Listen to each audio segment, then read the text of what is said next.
On va avoir l'honneur d'une première présentation qui va se faire en anglais avec donc le docteur Modzi Etemadi du Northwestern Memorial Hospital de Chicago.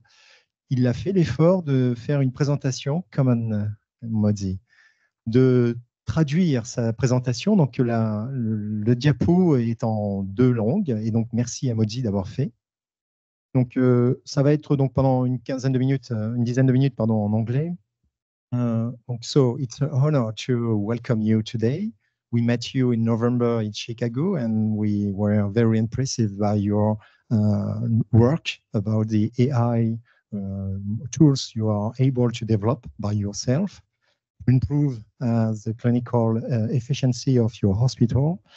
Thanks for sharing your point of view about the new technologies and especially generative AI on how it's a significant shift on the way that the practitioners, the staff, and the patient can work together to have a better health status. So we can start with your presentation. Thank you, everybody, for having me, and apologies that this is in English. So I thought we could start with the definition of HIMSS. I had to look it up. It's been a while. So healthcare information management systems. So what is an information management system? What does that actually look like? Oh, no, it's fine. All right, so I mean, this is when you Google a doctor nowadays, this is what you see. So is this an information management system? He's got a computer from the 1990s. He's got a phone from the 1990s. Where's the patient? I think despite the best efforts of technologists like myself, we haven't created an environment that's patient-centered. It's really technology-centered. So I think that's the bad news. The good news is, next slide, please. Oh, one more thing. So this is created amongst providers, obviously, a lot of physician burnout. This is just an example, but over 3/4 of physicians feel burnout. Many of them say that the burnout is from the medical record and from the technology, actually, not from the rest of their job. And I mean, this is obviously talking to patients too. It's nobody likes it when their doctor is just in front of a computer or when there's a long wait list, etc. So I think until now, finally, I think thanks to artificial intelligence, and I'll show one example, but we're finally putting the promise of all of this technology forward and getting back to being able to take care of patients. So this is a tool that we developed completely in-house, and there's no vendor, there's no third party. This is all done internally on our own resources and can be very easily done somewhere else. But that's part of why we're here, is to discuss with folks. So what happens here is, this is an AI tool. Do you mind if I just, yeah. Perfect, yeah. So this is an AI tool that is going to help our radiologists, again, spend more time on patient care and less time in front of the computer. So it starts with the image and a little bit of a report. This includes the patient history, for example. And then it generates, bit by bit, it generates a draft radiology report. So here's the endotracheal tube. There's a feeding tube, more access. I'll kind of go through this. This is a complicated ICU patient. And I'll show you here that it even finds a small right apical pneumothorax, which this is a small bit of collapsed lung, and this can be very dangerous, and it's very subtle. I found it. So the idea is the radiologist now doesn't have to write this whole thing out. They can just make some small edits to the report. This is how radiologists are accustomed to working with trainees or residents. But we've been using this now for almost a year. Really, in earnest, we've been using it for since last November. And the radiologists, again, instead of starting from a blank report, they go in and they make edits. But we've seen some pretty dramatic reductions in the amount of time the radiologist has to spend on their computer. So They save about 30% of their 30 to 40% of their time on the computer. And interestingly, because this makes their workflow more enjoyable, X-rays don't sit around as long waiting to be read. So X-rays are on average, 75% of the time less to be read. So from a patient standpoint, this is great. Now I don't have to wait hours or days. If it's over the weekend, I can get my result right away. We count the number of words as well. And the radiologists are editing a median of 8 words, which is very small compared to the whole report. There's a second use of this tool. So the first is in report generation. The second is in prioritization. So this is a patient example. And I forgot to mention, I'm an anesthesiologist, so I take care of these patients. So they came to the hospital on a Friday. This was a routine outpatient X-ray, so it would not have been read until over the weekend. The patient actually had no symptoms, but had a pretty significant lung collapse. So what happened was we alerted the radiologist, who had several hundred X-rays to read that were more urgent. We alerted them to this, and immediately we took care of the patient. They put a chest tube in, essentially. So it's hard to tell what would have happened without it, but it certainly would have not been good for the patient. It would have been many days until this was discovered. So I think, just again to emphasize, the promise of artificial intelligence to help deliver the original promise of information technology is real, and it's here, and it's only going to get better and bigger. And honestly, what better place to do this than right here? You have some of the absolute best minds in artificial intelligence are not in San Francisco. They're right here in France. So here's some companies that are worth looking at if you haven't heard of them already. That's it. Thank you.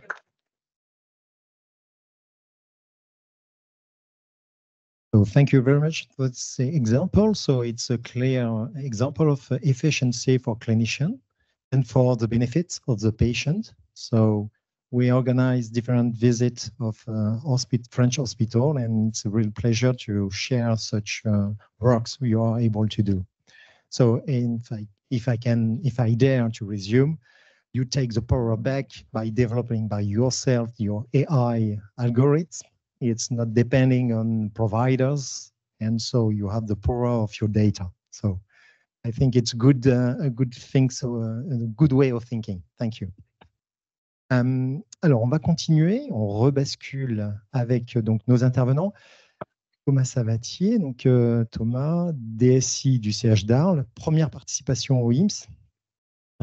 Quels ont été tes constats et en quoi, en tant que DSI, ça t'a porté et conforté dans ta stratégie de transformation de ton hôpital et de ton GHT? Donc déjà, moi, IMSS, je l'ai su assez tardivement que je devais y aller le 14 février au soir pour être sincère. Effectivement, bon, pour des raisons diverses et variées. Donc, quand je suis parti là, quand je me suis mis dans l'idée d'y aller, je n'avais pas forcément d'attente particulière. Je ne savais pas exactement ce que j'allais voir. Mais j'avais déjà en tête une feuille de route pour l'hôpital d'Arles et les hôpitaux des Ports de Camargue, qui était autour de limiter le temps technique, vraiment, parce que dans la prise en charge quotidienne des professionnels de santé, il y a du temps technique. Ce que j'appelle le temps technique, c'est qui n'est pas dévolu aux soins. Et c'était aussi dans une idée de faciliter la documentation. Donc la documentation, c'est tout ce qui va être vraiment le rendu dans le dossier patient. Et c'est vrai qu'historiquement, on était sur le principe de je fais mon soin, je fais ma consultation et après, je documente dans le DPI. Donc c'est forcément vu par les soignants comme une charge parce que c'est en plus de leur quotidien. Donc ça, c'était les deux premiers axes. J'en ai trouvé un troisième, je le développerai un peu après. Donc sur le premier axe de documenter après le soin, ce que j'ai vu là-bas, c'était qu'on pouvait amener des outils. Alors, on en a déjà un petit peu en France. C'est des outils qui viennent se mettre entre le patient et le professionnel de santé. Je pense par exemple à l'interopérabilité biomédicale, où le professionnel de santé va prendre l'attention, et l'attention, elle va se retrouver automatiquement dans le DPI. Donc finalement, la phase de documentation a posteriori sur un bout de papier où j'ai noté la tension, je n'ai pas à la faire puisqu'elle arrive directement dans le DPI. Donc ça existe déjà. Mais là-bas, je l'ai vu dans énormément d'appareils biomèdes et d'une façon très intégrée pour le soignant. Et j'y reviendrai pour la partie temps technique. C'est-à-dire qu'ils peuvent le faire au fur et à mesure de leur déambulation entre les chambres, sans forcément un ordinateur attaché, parce que c'est l'appareil biomédical qui permet d'authentifier l'agent et d'authentifier le patient. Pour la partie limiter le temps technique, et je reviendrai, je n'ai pas mes notes, donc en toute sincérité, je suis arrivé un peu rapidement. Donc pour la partie limiter le temps technique, ce qu'on voit généralement dans les projets, on se focalise forcément sur la solution qu'on va venir amener à l'utilisateur. Par exemple, un nouveau processus qu'on va informatiser. Mais dans le quotidien de l'utilisateur, il y a énormément de phases, notamment toutes les phases techniques de connexion à l'ordinateur, d'enregistrement, de lancement du dossier patient, par exemple. Et donc, nous, on travaille avec l'ANS. On espère être sélectionné pour le programme HospiConnect.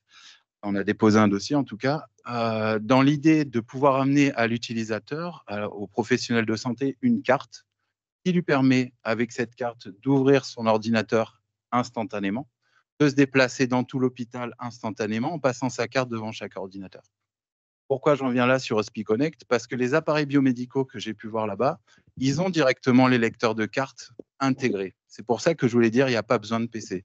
L'agent, il est devant son tensiomètre, il passe sa carte, on sait que c'est lui, il prend le bracelet du patient ou l'étiquette, il le scanne et ça arrive dans le DPI. Donc c'est très facile. Moi, j'ai trouvé ça très intéressant parce que c'est très intégré pour eux.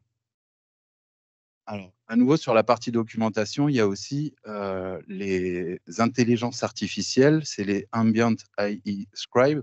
Ça, j'en avais un petit peu entendu parler, mais là, je l'ai vraiment vu prégnant. C'est-à-dire qu'il y avait au moins 15 startups qui présentaient des outils. Il y avait on en a vu une très, très bien sur le stand de Microsoft aussi. Et donc là, l'idée, c'est vraiment, à nouveau, je mets un micro entre le patient et le professionnel de santé et automatiquement, je synthétise l'échange entre les deux. J'intègre ça dans le DPI et finalement, le professionnel, cette phase de documentation, elle est réduite parce qu'on lui a déjà amené une synthèse complète. Donc, ça, c'est particulièrement intéressant aussi. Donc, on voit très bien des processus comme un professionnel avec un téléphone. Il scanne le badge du patient, enfin, il scanne son bracelet.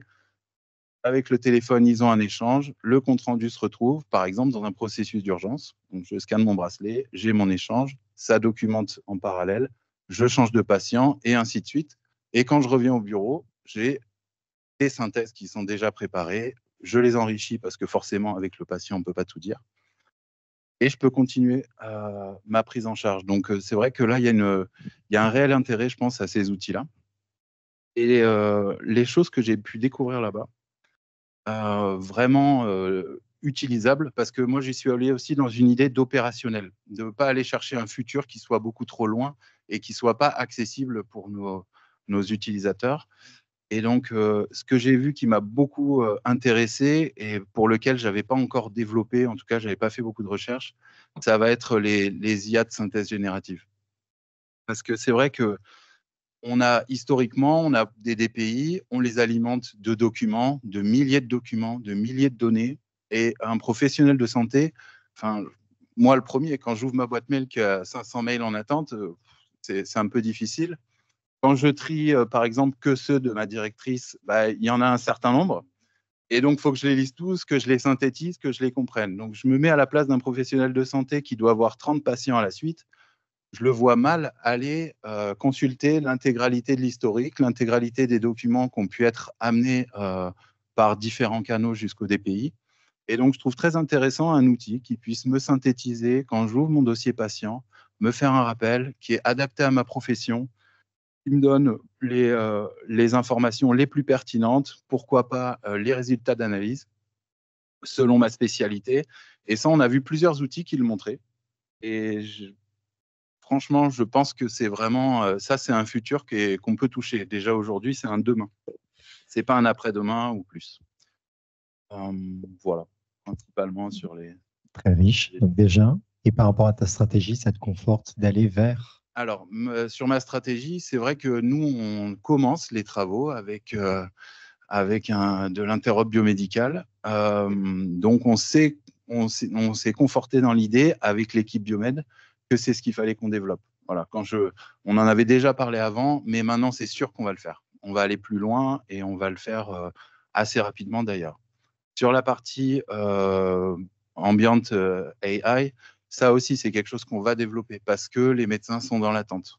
On a pu faire quelques tests, c'est intéressant, ça donne du rendu, c'est tout de suite utilisable, c'est plutôt pas mal. Et sur la synthèse, ben, je vais attendre, puisque comme c'est nouveau, il faut que j'étudie, il faut que je rencontre différentes sociétés qui le proposent. Mais je pense aussi qu'on en a déjà discuté avec Philippe Leca, c'est des sujets qu'on va en tout cas explorer, si ce n'est les développer assez rapidement. Merci beaucoup Thomas pour ce rapport d'étonnement. On peut l'applaudir. On poursuit avec Mélissa Boisgantier, donc pharmacienne, mais également membre du SIMPREF. Deuxième participation au IMSS. Moi, je suis pharmacien très scolaire et normalement des diapos et mes petites notes. Alors, quel constat et piste de réflexion, à la fois pour la pratique dans ton établissement, mais aussi pour le syndicat que tu représentes? Donc, en effet, pour moi, c'était le deuxième IMSS. Donc, j'y suis allée avec 2 autres pharmaciens, donc Johnny Benet, Pascal Bonabri, avec qui j'ai préparé la présentation. Donc, l'année dernière, c'était un effet waouh quand on a vu la restructuration d'une consultation entre un professionnel de santé et son patient sur le stand de Microsoft Nuance. Et cette année, l'effet waouh, c'est quand on a vu l'humain numérique. Donc, on voit qu'en fait, ça va très vite. Et donc, finalement, c'est la diapo suivante. Moi, j'aurais trois messages. Ça passe pas. 3 enseignements, en fait. 3 choses à vous dire aujourd'hui. Le premier, c'est que quand on s'interroge, est-ce que au niveau de la pharmacie hospitalière, on a intégré l'IA générative? La réponse est pas vraiment. Le deuxième enseignement, on a vraiment mesuré l'importance de la valeur de la data. Et quand je dis la valeur de la data, c'est aussi bien sa qualité que sa source. Donc là, c'est un message fort finalement pour les éditeurs de logiciels pour qu'ils nous aident à intégrer directement dans nos logiciels la bonne sémantique pour que ce soit interopérable. Et un troisième enseignement qui est finalement les enjeux de formation, avec la nécessité d'injecter ces outils dans la formation initiale et la formation continue. Donc, la première partie du voyage, on a visité un établissement, donc c'est la diapo suivante, l'Emory Winship, donc avec une construction... Ah non, j'en ai oublié une. Quand même, pour vous dire un petit peu, pour que vous sachiez ce que c'est que la pharmacie hospitalière, je pense que c'est quand même important. La pharmacie hospitalière, c'est 4 grands domaines. Un premier domaine que vous connaissez quand même, qui est basé sur la logistique, la sélection du médicament, la pharmaco-éco, mais aussi sur l'EDM. Et ça, c'est différent de ce qu'on peut voir aux États-Unis, parce qu'aux États-Unis, ils ne s'occupent que du médicament, alors que nous, en France, on s'occupe aussi des dispositifs médicaux. La partie vraiment fabrication et production. La troisième partie qui est la pharmacie clinique. Et là, je pense que c'est vraiment là-dessus où on a un véritable enjeu d'intégrer les outils d'intelligence artificielle. C'est sur la pharmacie clinique. Quand je dis pharmacie clinique, c'est le pharmacien clinicien qui est au contact des professionnels de santé dans les unités de soins et qui agit au point de transition qui sont les plus critiques entre l'hôpital et la ville, enfin la ville et l'hôpital et la ville, en faisant un bilan médicamenteux et en ayant des entretiens avec les patients. Et une quatrième partie qui est plus anecdotique, mais qui existe quand même, qui est la stérilisation des dispositifs médicaux stériles. Donc, la partie sur le Winship, donc une construction vraiment basée sur le patient et le numérique. Moi, j'ai été impressionnée, c'est la diapo suivante. Ils ont mis 6 ans à construire un immeuble de 6 étages. Moi, chez moi, on a mis 7 ans à construire un bloc opératoire avec une UCA. Et ce qui est vrai que ce qui était très intéressant, c'est qu'on sort vraiment de notre modèle. Donc, c'est comme je vous l'ai dit, ils ne s'occupent que des médicaments. Nous, on s'occupe d'un champ beaucoup plus large. Et finalement, ils ont ils n'ont pas de logique de délivrance nominative, ce que vous devez voir de plus en plus dans nos hôpitaux. Eux, ils ont vraiment une logique de délivrance aux patients avec une logique de facturation. Trois points qui sont intéressants pour moi sur le Winship. Le premier, c'est la recherche. Ils ont 650 études cliniques, ce qui est quand même assez colossal pour un établissement qui fait de la cancérologie. C'est à peu près comparable à ce qu'on peut voir à Gustave Roussy chez nous. Et ils ont un outil d'aide à la décision dans l'inclusion, c'est-à-dire que le clinicien, il va rentrer les critères de son patient et l'outil, l'algorithme va lui proposer directement l'étude clinique qui lui semble la plus appropriée pour inclure son patient. Donc ça, c'était quand même très intéressant. La deuxième partie sur la qualité de vie au travail, sur la techno, ils font rien de mieux que nous.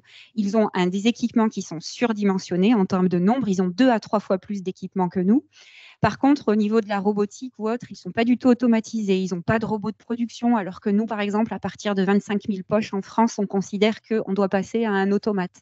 Là, chez eux, ils en font 100 000 et ils n'avaient même pas de robots. Probablement qu'ils avaient peut-être plus de ressources. Ensuite, le troisième point, c'est les modes d'organisation. Donc forcément, EPIC, on en parlera parce que je pense qu'on est obligé de parler d'EPIC quand on revient de IMSS. Et donc avec toutes les fonctionnalités dont on peut rêver. La géolocalisation aussi, j'étais étonnée, ils ne géolocalisaient pas leur préparation.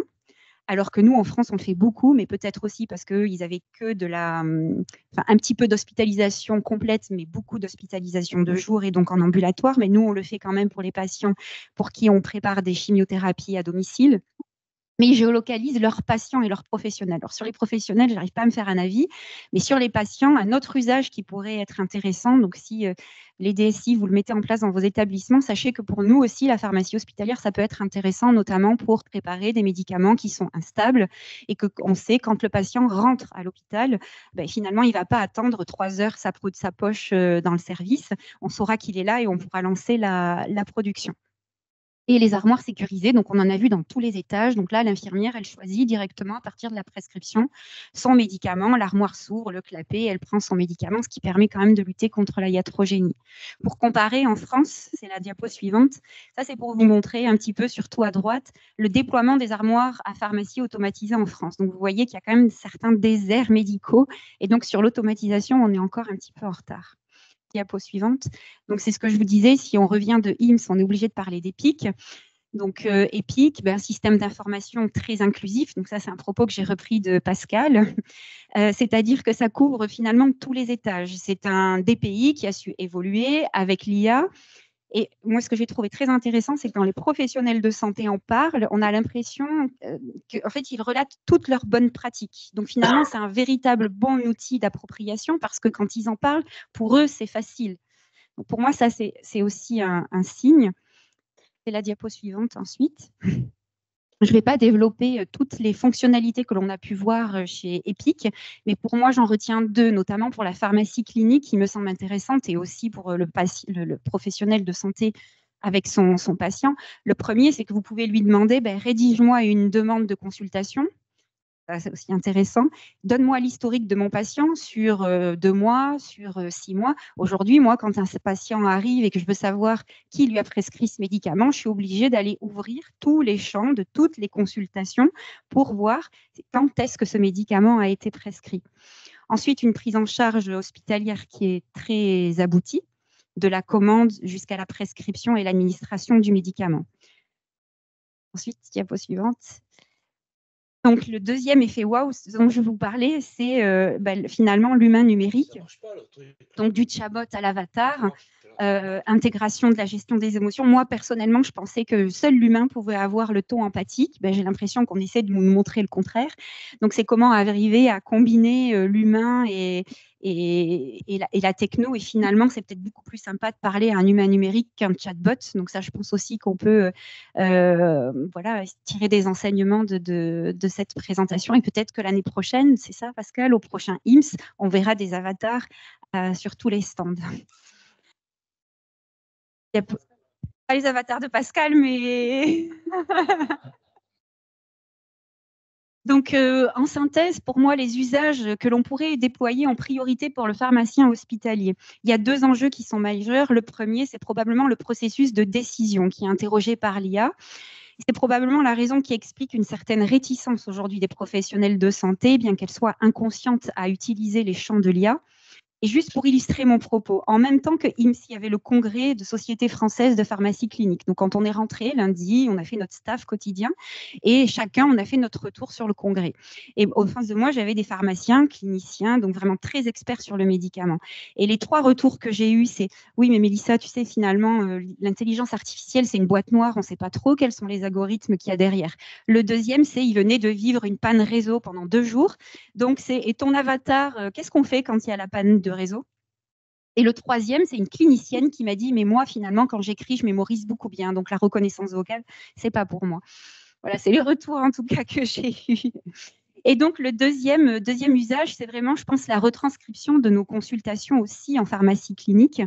Si vous en avez parlé tout à l'heure, c'est vraiment comment nous faire gagner du temps, comment extraire les données à partir d'un texte, lui demander de nous traduire d'un langage médical à un langage patient. Et ça, je pense que c'est vraiment très, très intéressant. La diapo suivante, et j'ai fini. Donc, je vous parlais juste des enjeux de formation. Donc là, c'est pour citer, je me permets de le citer, M. Gruson, que j'ai entendu récemment, sur la nécessité de penser aux générations actuelles et pas les générations qui vont arriver, parce que finalement, elles sont beaucoup moins naïves que nous à l'utilisation de ces outils. Donc, je pense qu'il faut vraiment qu'on travaille là-dessus. Et se dire que de toute façon, on doit saisir les opportunités parce qu'on va devoir y aller. Autant le faire avant que d'autres le fassent pour des raisons beaucoup plus mercantiles que nous. Et aussi, et M. Crémier en a parlé tout à l'heure, de la frontière qu'il peut y avoir entre les professionnels de santé et les professionnels de la tech, donc l'importance de l'harmonie entre l'IA et l'expérience métier, l'expertise métier. Et d'ailleurs, je voulais remercier le CATEL de nous permettre, nous, professionnels de santé, en tout cas les pharmaciens, de pouvoir venir dans ce voyage d'études, parce que finalement, ça nous permet de partager, de dialoguer et d'accéder à ces moments de réflexion avec les professionnels de la tech. Et donc, ma dernière diapo, pour vous dire que pendant IMS, on a fait un duplex avec le congrès de pharmacie clinique. Donc, c'est pour vous montrer quand même qu'on essaie, professionnels de santé, de s'associer de plus en plus aux professionnels de la tech. Et je vous invite d'ailleurs à venir à Opipharm, le prochain congrès au mois de mai, pardon, qui ne sera pas en même temps que Saint-Expo, donc vous n'aurez plus d'excuses pour ne pas venir. Et où on va d'ailleurs animer une assemblée professionnelle avec Stéphane sur le terme du numérico-santé, où j'espère que la DNS sera aussi avec nous. Voilà. Merci beaucoup. Oh, wow. Et voilà. Merci. Merci pour tous ces éléments très factuels et empreints de beaucoup de réalisme sur ce qu'on doit en attendre et ce qui est important que les éléments entourant la profession puissent bouger. Merci beaucoup. Maintenant, nous allons donner la parole à des acteurs du milieu plutôt tech. Arnaud Wilmé, donc sur participation, c'est la 6e à laquelle on contribue à apporter du contenu pour montrer ce qui se fait de l'autre côté de l'Atlantique. Et peux-tu nous présenter un peu quel est le niveau de maturité des solutions que nous avons pu voir et qui nous ont impressionnés?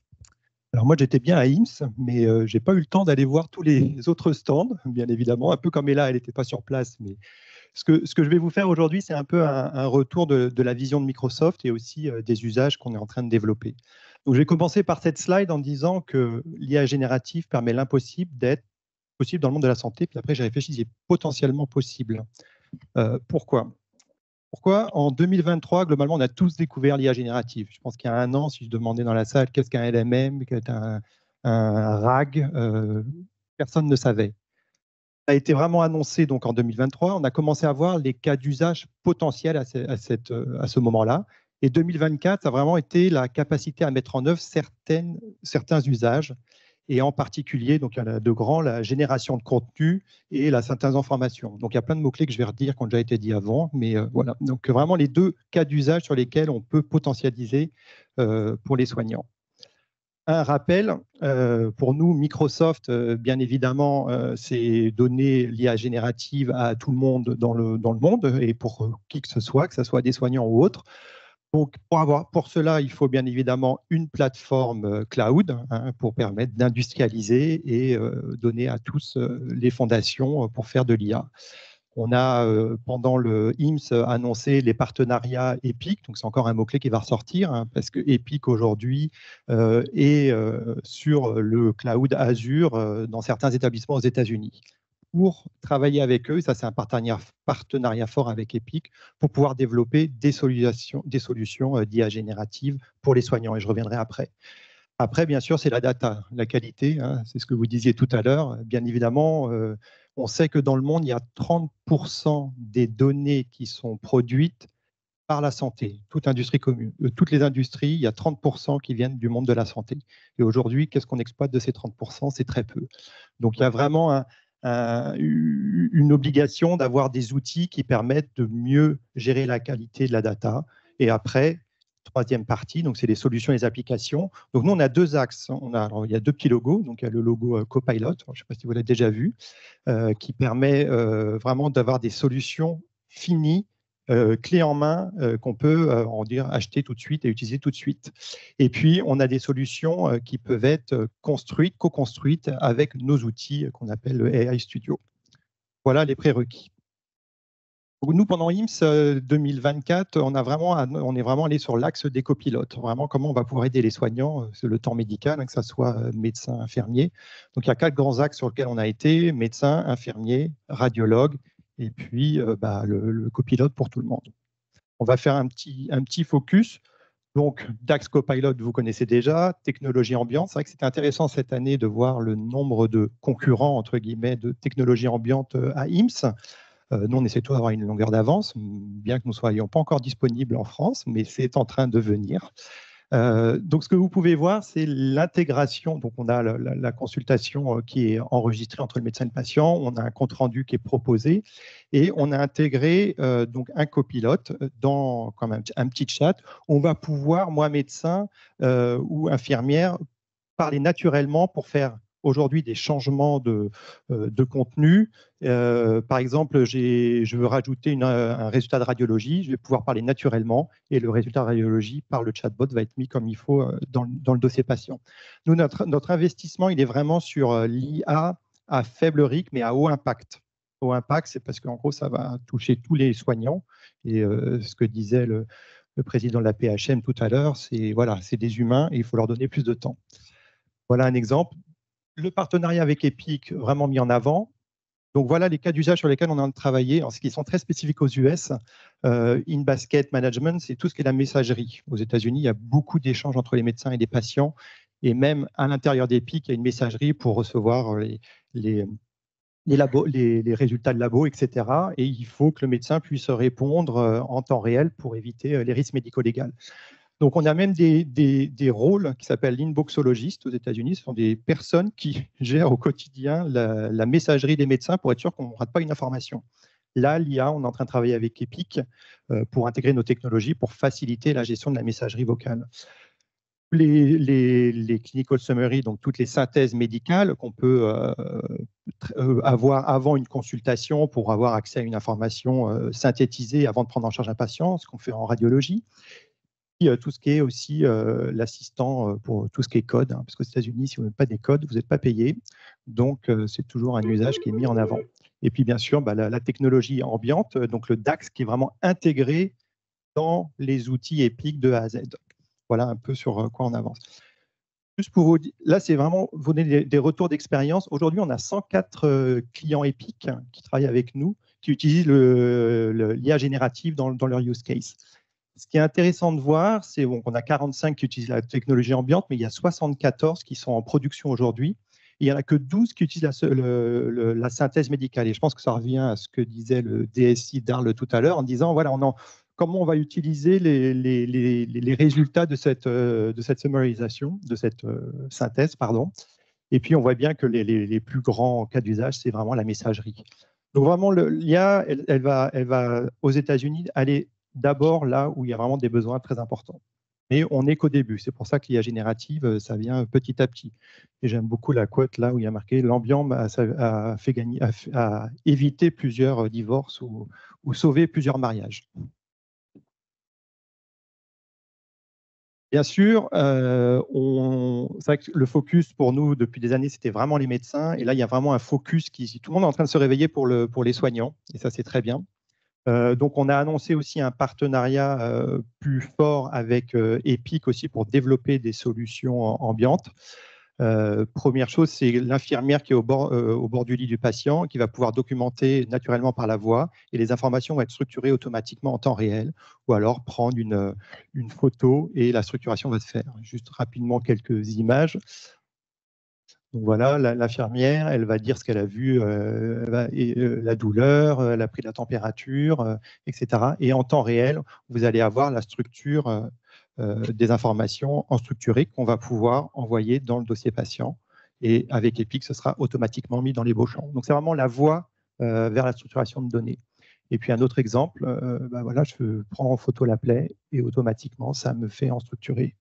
Au lieu de passer du temps à décrire, voilà, l'IA travaille derrière à partir de cette photo et génère une structuration d'informations. Et puis, bien sûr, là c'est pour faire un peu de pub, hein, le Copilot généraliste qu'on peut tous utiliser. N'hésitez pas à le télécharger si vous voulez. Là, c'est un exemple que j'ai pris. Vous pouvez prendre pour nous les médecins, c'est de prendre des publications et demander d'avoir des synthèses et puis avec une stratégie de prompt, d'avoir des résultats plus précis. Voilà, vraiment notre vision, c'est vraiment d'être sur le terrain. Je pense que la plus grande difficulté aujourd'hui, c'est de mettre les solutions à disposition des utilisateurs dans leur quotidien et dans leur process de travail, sachant que ça demande aussi quand même des nouvelles façons de travailler. Donc ça, c'est aussi un enjeu de formation qui a été déjà souligné. Mais voilà, on veut être vraiment dans le parcours patient avec des copilotes pour chaque individu. Et je voulais terminer pour revenir sur cette histoire de synthèse et d'utilisation des larges langages modèles. Il y a une étude qui date de fin février. Donc, ce qu'ils ont fait, ils ont pris 8 LMM. Donc, il y a du GPT-4, il y a l'Alpaca, du Llama, il y en a même que je ne connaissais pas. Ils ont tuné, entre guillemets, ils ont adapté ce modèle pour être sûr qu'il fonctionne bien dans le monde de la santé. Et après, ils ont fait 4 tâches. Donc, premier, c'est faire une synthèse d'un compte-rendu de radio, faire une synthèse d'un questionnaire médical, faire une synthèse d'une note d'hospitalisation et faire une synthèse d'une conversation entre un médecin et un patient. Et ils ont comparé avec une synthèse faite par un professionnel de santé. Et globalement, premier écueil, c'est déjà le meilleur modèle de 8, c'est GPT-4. Donc aujourd'hui, GPT-4, on sait qu'il y a Mistral qui est en train qui monte pas mal derrière, mais aujourd'hui, dans le monde de la santé, dans les études, c'est le GPT-4 qui est le plus adapté pour la synthèse médicale. Et ce qu'on a montré, c'est que les résumés des LMM les mieux adaptés ont été jugés équivalents ou supérieurs par rapport aux résumés d'experts médicaux. Tout ça pour dire que globalement, l'IA générative, elle va nous aider dans notre quotidien, elle va vraiment nous aider à synthétiser l'information médicale. C'est vraiment pourquoi on est fait, nos médecins, c'est qu'on va chercher de l'information, on en fait une synthèse. Si cette information, elle est déjà pré-mâchée par l'IA de qualité, ça va vraiment nous apporter une aide. Je voulais juste terminer ça. Voilà, l'IA générative dans la santé n'est pas en train d'arriver, elle est vraiment déjà là. Merci. Merci beaucoup, Arnaud. L'exposé reflète bien ce qu'on voit lorsqu'on est là-bas. Et pour des hôpitaux américains, c'est disponible. Reste à savoir maintenant pour... Ça commence. Voilà. On continue avec ses points de vue industriels. Emmanuel Canès de Dell. On a déjà un peu dévoilé le fameux Digital Human Interface. Oui, elle a un petit peu parlé du Digital Human. C'est vrai que ces voyages d'études, c'est souvent l'opportunité de faire une vue un petit peu de ce qui va arriver. Et quand on voyait les premières démos de Nuance, il y a 6 ans, c'est ça déjà, qu'on commence à avoir ces démos-là, on se dit, tiens, on est sur un film de science-fiction, on voit des choses qui vont arriver dans 10 ans. Et c'est vrai que cette accélération de l'innovation, elle a été prégnante cette année, puisqu'on se rend compte que finalement des choses qu'on voyait à IMSS, on pensait arriver voir chez nous dans 1 an, 2 ans, 5 ans. Mais là, en fait, on voit là-bas des choses qu'on voit déjà ici. Et en fait, on voit à travers ces développements-là des choses qui ne font qu'accélérer. Et ça va par rapport à ce que disait M. Crémieux tout à l'heure, c'est-à-dire que la maturité digitale des décideurs, des soignants aujourd'hui, elle doit accélérer. Alors, on a parlé de formation, mais ça va même dans la prise de considération de tout ça. Pourquoi ? Parce que quand on regarde aujourd'hui toutes ces innovations, parce qu'évidemment sur IMSS, on n'a parlé que d'IA, on se rend compte que finalement, ce n'est pas des produits, ce sont des environnements. Et même si la plupart des développements, la plupart de ces innovations démarrent dans le cloud. On est sur des phases de POC, on est sur des phases de start-up, on est sur des phases d'innovation. Dès qu'on arrive à l'échelle, dès qu'on passe en production, on retombe sur ce qu'on fait au Northwestern Hospital avec Dr Mozzi, où là, la donnée devient importante. Et la donnée, elle ne va pas dans le cloud, elle reste dans le data center de l'hôpital. Donc là, il faut s'approprier, il faut des équipes qui sont formées, qui savent développer avec ces technologies-là et qui savent derrière enrichir les usages, parce que l'IA, c'est qu'un environnement de développement. Derrière, il y a des usages. Ce qui est intéressant, ce sont les usages. Sans compréhension, sans maturité digitale, on ne peut pas développer des usages par rapport à ça. Alors, il y a des environnements logiciels et Microsoft est très fort pour justement ramener sur les environnements bureautiques, sur des environnements de données publiques, comme les publications, être capable de pouvoir aider, accompagner, filtrer ces données-là. Mais pour la production de soins, ce qui est vraiment important, que ce soit sur la recherche ou sur les outils des soignants, là, il faut s'approprier, quelque part, il faut se retrousser les manches. Et c'est quelque part ce qu'a fait Dr Mozzi, mais qu'on fait aussi à l'IGR avec les jumeaux numériques. Qu'est-ce qu'on fait à l'IGR avec les jumeaux numériques? On a des données locales, on est capable de pouvoir les traiter, que ce soit des données génomiques, que ce soit des données d'ANAPAT, que ce soit des données du DPI, pour pouvoir produire des environnements de test pour du développement de molécules ou du test thérapeutique. Donc ça, sur IMSS, par rapport à ce qui avait déjà été dit, c'est vrai qu'on l'a vu, mais finalement on le fait ici aussi. Donc on n'est pas dans le futur. Quand on va là-bas, on fait un peu le bench avec ce qu'on peut trouver ici. Mais en tout cas, ce qui est certain, c'est que si on n'est pas préparé et qu'on n'a pas les équipes médicales, je ne parle pas de l'IT, l'IT saura faire au niveau des hôpitaux, mais si on n'a pas des médecins capables, comme au Northwestern, de s'approprier ces outils et de les développer, ben on va accumuler du retard et on va avoir des outils qui seront pas forcément des outils, comme aime beaucoup le dire David Gruson, éthiques ou qui correspondent à nos valeurs.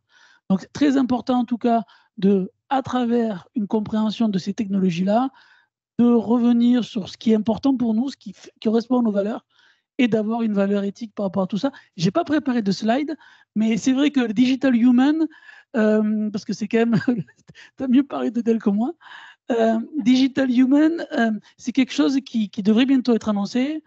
On va au-delà du hardware. On nous connaît Dell sur les PC, sur les infrastructures des data centers, mais on va plus loin maintenant. On va sur des environnements dans lesquels on va proposer ce genre de plateforme d'interface entre homme et machine. Pourquoi? Parce que ce sont les infrastructures ne sont pas négligeables pour faire tourner ces environnements-là. C'est important de bien sizer ces structures-là.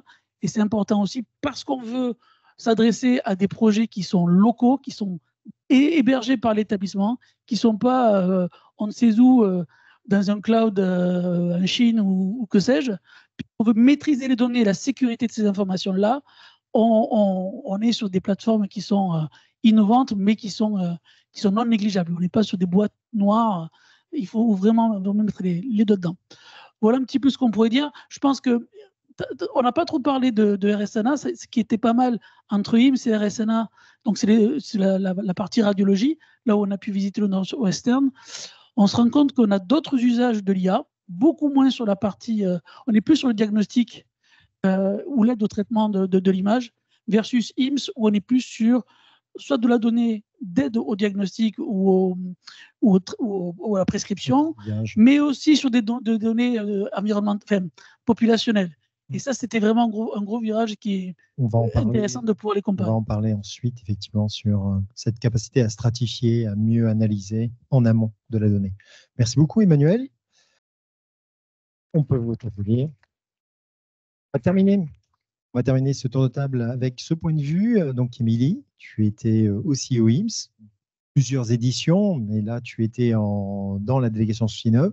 Et on a peu encore parlé du virtual care, mais toi, en tant qu'éditrice, fondatrice d'une société de télémédecine, quel était ton point de vue? Quel est le gap, le benchmark que tu as pu faire et la manière dont ils abordent le virtual care dans leurs organisations? Merci, bonjour à toutes et à tous. Oui, comme l'a dit Stéphane, c'était mon 3e IMSS. J'ai eu l'opportunité de faire 3 délégations, donc j'ai vraiment pu à chaque fois voir différentes choses et je vais plutôt orienter mon discours sur la délégation et pas vraiment le IMSS parce que vu que quasiment tout le monde ici a été au salon.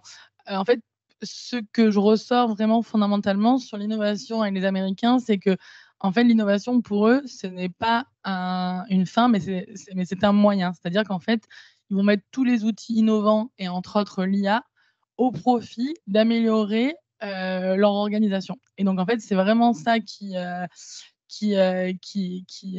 m'a vraiment marqué. On a eu la chance dans la délégation Swiss-Innov d'être à Houston, au Texas, de visiter le Texas Medical Center, qui est le plus gros centre médical du monde aujourd'hui. Donc, en fait, c'est vraiment quelque chose d'assez inédit et je pense qu'on en verra de plus en plus. C'est un endroit où il y a à la fois des universités, des sociétés pharmaceutiques, des hôpitaux. Et donc, en fait, c'est vraiment un district entier dédié à la science. Et en fait, avec vraiment toutes ces organisations qui échangent aussi physiquement. On a eu l'opportunité de voir le MD Anderson Center et le Houston Methodist.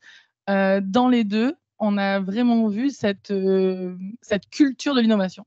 Et quand je dis culture de l'innovation, c'est en fait comment, dès le départ, et là j'ai vraiment que le mot en anglais, mais c'est on embed dans l'organisation cette culture d'innovation en disant on veut avoir de l'impact, on veut avoir de l'impact sur l'organisation, on veut résoudre des bons problèmes. Et pour ça, on est dans le partenariat.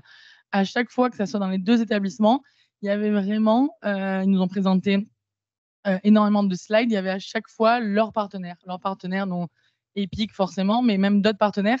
Et en fait, pour eux, ça faisait partie de leur écosystème. Et il y avait des équipes comme Demand and Capacity Management. Avant d'avoir créé Rofi, moi, je viens de l'industrie pharmaceutique, donc du vaccin, donc avec vraiment un gros sujet de supply. Et j'avais plus entendu ce terme depuis là, Demand and Capacity. Et je me dis, vous, les hôpitaux, je ne sais pas si c'est un sujet qui est primaire, mais là, en fait, il y a une équipe qui est dédiée, qui travaille main dans la main avec l'équipe clinique, avec l'équipe innovation. Et en fait, pour moi, c'est vraiment cette culture qu'ils ont avec cette formation de leurs équipes pour améliorer le parcours de soins et, comme l'a dit un de mes collègues tout à l'heure, d'avoir vraiment une interface entre le patient et le soignant. Parce qu'en fait, ils sont vraiment conscients de la limitation du temps patient, du temps soignant, qu'il soit médecin ou paramédical, comme le disait M. Crémieux. Et l'idée, c'est de se dire comment on travaille là-dessus. J'ai aussi été saisie Houston Methodist par rapport à le soins intensifs. Donc, soins intensifs aux États-Unis, il y a la même règle qu'en France d'avoir une infirmière pour tant de patients. Et en fait, là, comment ils arrivent aussi à être sûrs de pouvoir avoir cette règle, c'est qu'en fait, les patients sont monitorés 24 heures sur 24.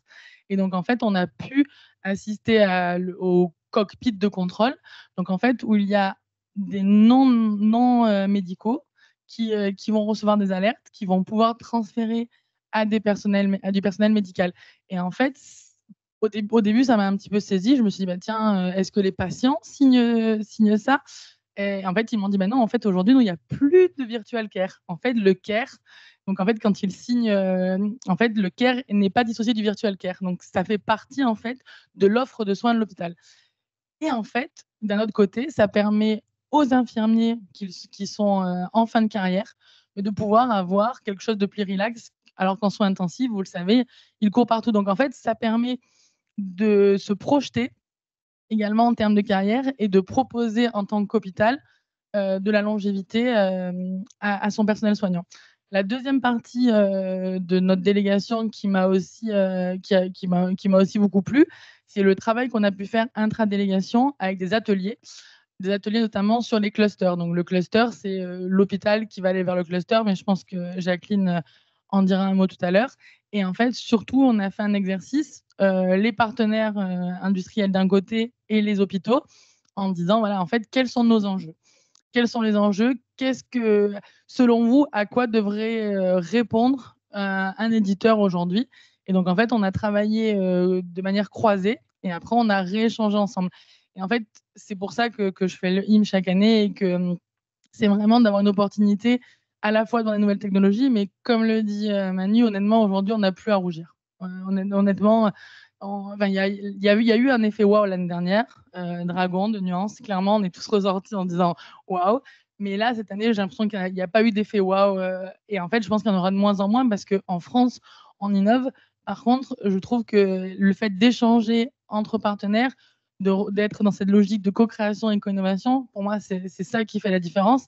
Et toujours en plaçant des règles éthiques. Il y a beaucoup de choses que j'ai vues qui ne sont pas applicables chez nous et qui ne le seront pas parce qu'on a d'autres règles. Et en fait, personnellement, je pense qu'on a raison d'avoir ces règles-là. Merci beaucoup, Émilie.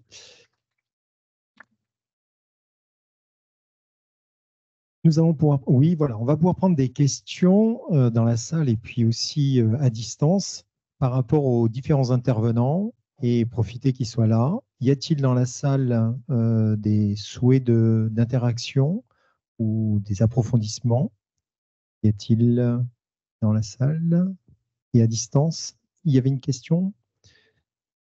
Oui, voilà. Donc Sonia Rall pose la question, donc c'est pour Arnaud. Avec quel éditeur français vous travaillez pour intégrer les infos de DAX dans les champs structurés du DPI? Ah. Non, je vais avoir une seconde. Aujourd'hui, on a des discussions, mais je ne peux pas en dire plus. Voilà. C'est pas une réponse. C'est une réponse. D'accord. Y a-t-il? Oui, bien sûr. Parce que c'était très, très dense et très intéressant. Merci beaucoup. Audrey Saleb de la société Becton Dickinson. Donc, j'ai noté effectivement certains points, notamment concernant les usages et sur la partie administrative que vous avez pu observer au IMSS. Et sur la partie usage clinique, c'est là où je me concentrer un petit peu plus. Pour revenir sur les outils d'aide à la décision, et je veux faire le lien avec la participation, j'ai eu la chance d'être à la SFPC, à la session en duplex avec le IMSS. Et on a eu un retour concernant notamment les outils d'aide à la décision et la responsabilité juridique.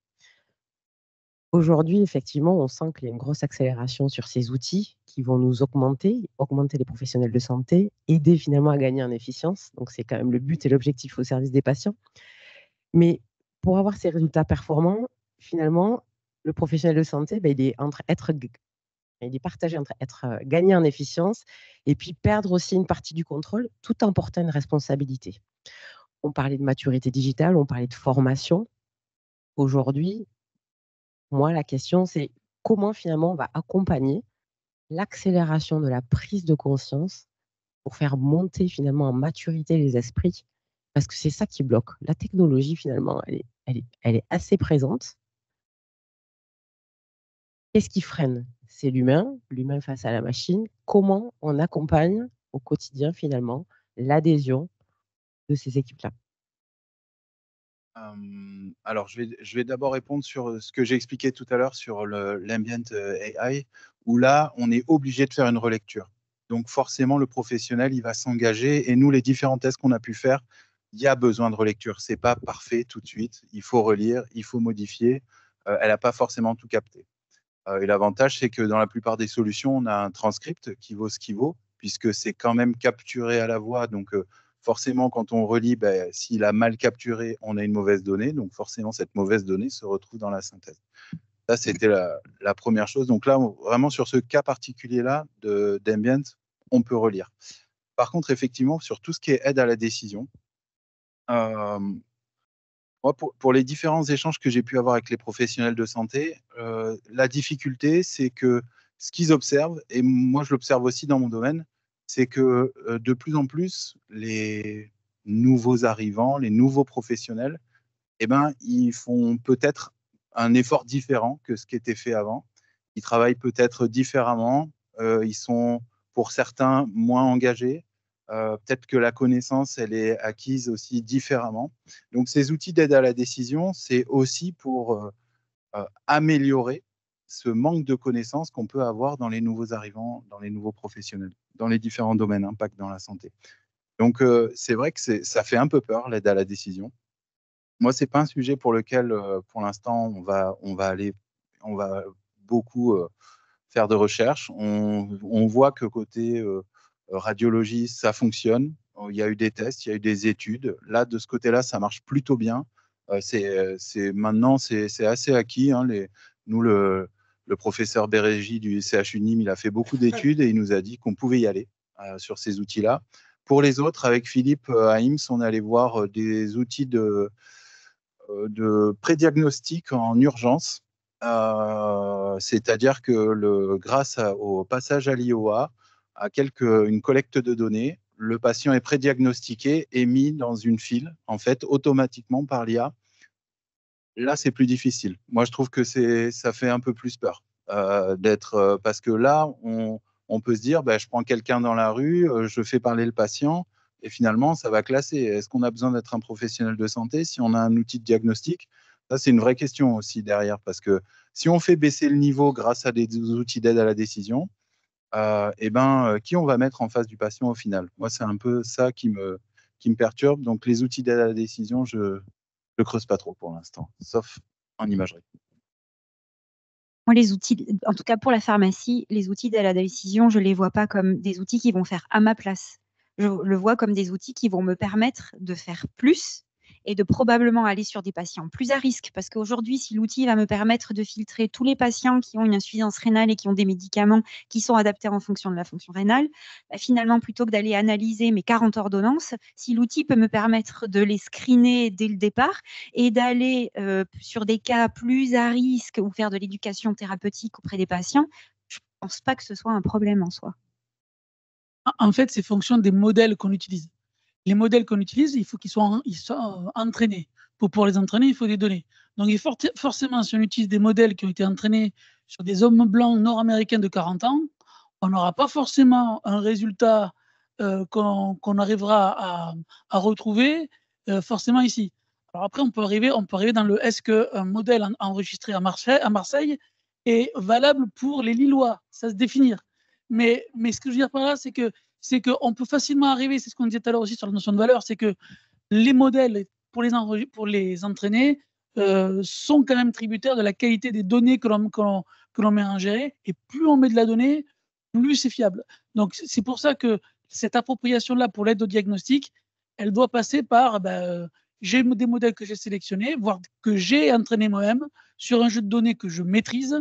Et dans ces cas-là, je peux derrière faire confiance, un peu plus confiance en tout cas, sur un outil d'IA qui n'est après tout qu'un outil de probabilité. Hein. Si je peux juste compléter, je pense que sur l'aide au diagnostic, c'est un cas un petit peu particulier où on peut être sur de l'intelligence artificielle. Par contre, dans l'aide à la décision dont parlait Mélissa, ou ce qu'on fait aujourd'hui sur, par exemple, le codage PMSI, où là, vraiment, il y a beaucoup de données, il faut tout comprendre, tout computer pour afficher aux techniciens de l'information médicale ce qu'il doit coder exactement. Là, ça marche plutôt bien parce qu'on est sur plutôt des arbres de décision. Parce qu'aujourd'hui, on dit IA partout. Il y en a qui disent désormais, ça fait 20 ans que je fais de l'IA.